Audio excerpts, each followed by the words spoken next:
Silent Hill broke into the industry in 1999 and redefined the survival horror genre forever. Konami's answer to the Resident Evil series in that, while they noted the similarity, utilized a very different form of horror to induce its scares, attempting to form a disturbing atmosphere for the player, in contrast to the visceral scares and action-oriented approach of Resident Evil. Silent Hill is named after the town in which the game is located. The word town is a relative term in this sense, and you slowly realize that Silent Hill is an entity in its own. Strange doesn't even begin to describe the setting, as Silent Hill is largely abandoned, shrouded in fog. Snow falls at odd times, and it is filled with monsters from a hellish outworld. You play the game as Harry Mason, who is searching for his daughter, Cheryl, who has disappeared after a car accident that left Harry unconscious. Your goal is to obviously find Harry's daughter, but this proves to be more difficult than it sounds, as Silent Hill is filled with darkness, and out of this darkness comes horrible monsters that will stop at nothing to kill you in your tracks. You come to find out the history of the town through various NPCs, diaries, occurrences throughout your time in the town, and you manage to stumble upon a cult ritual that is trying to bring a god to Earth, and this is the cause of most of the problems.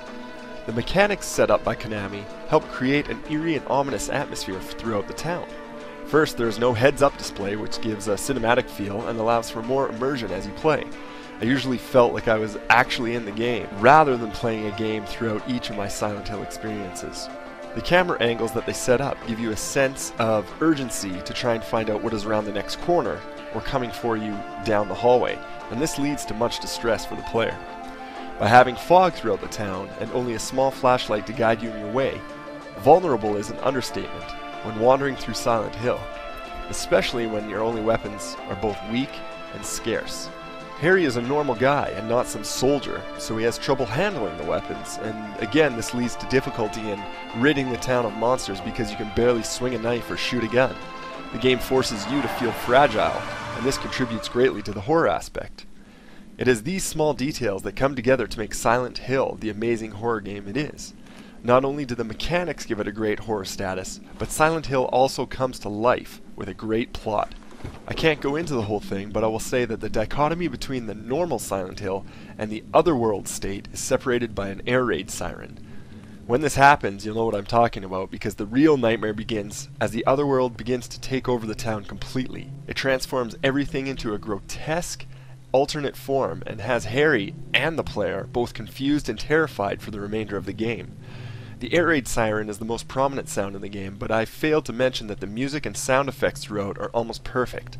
The static of your radio increases as the monsters draw near, and the dynamics of the music control your heartbeat.